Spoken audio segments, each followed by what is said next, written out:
আসসালামু আলাইকুম, সবাইকে আমার চ্যানেলে স্বাগতম। আশা করি সবাই ভালো আছেন। আজ আমি আপনাদেরকে দেখাবো সন্দেহভাজন চোরকে কীভাবে ধরবেন।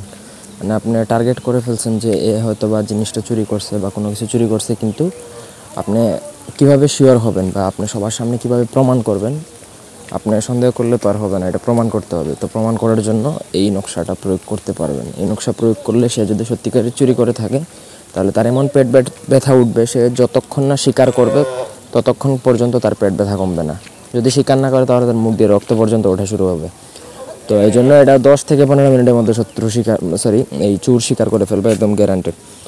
পুরো ভিডিওটা না টেনে শেষ পর্যন্ত দেখুন। আমার চ্যানেলটা সাবস্ক্রাইব করবেন, লাইক কমেন্ট শেয়ার করবেন। ব্যক্তিগত যে কোনো প্রয়োজন বা যে কোনো কাজের জন্য স্ক্রিনে দেওয়া নাম্বারে সরাসরি ফোনে বা হোয়াটসঅ্যাপে যোগাযোগ করে যে কোনো কাজ করাতে পারবেন, দেশে বা দেশের বাইরে থেকে। স্ক্রিনে দেখুন নাম্বার দেওয়া আছে।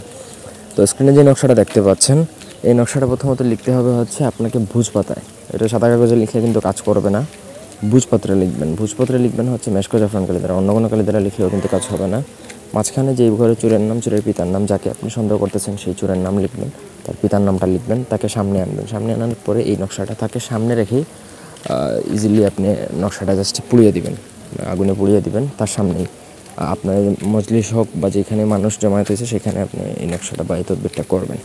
নকশাটা পুরানোর সাথে সাথেই যে সে যদি চুরি করে থাকে, তাহলে তার দেখবেন যে পেট ব্যথা শুরু হয়েছে, পেটে মোচড় দেওয়া শুরু হয়েছে, বমি করতে চাইবে অথবা পেট ব্যথা শুরু হবে, ছটফট পেট ব্যথা শুরু হবে। এমন না যে সে সেটা সহ্য করে ফেলবে, কোনো বাবার সাধ্য নাই এই পেট ব্যথা সহ্য করার, ঠিক আছে? তার পেট ব্যথা হবেই।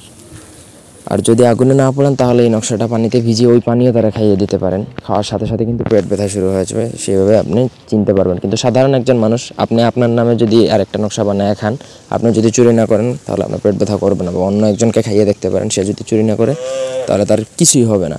এইখান থেকে আপনি 100% এনশিওর হবেন। তার জন্য আপনাকে একটা নকশা না, 2-3টা নকশা লিখতে হবে, 2-3 জন মানুষকে খাওয়াবেন। এই ছিল আজকের ভিডিও।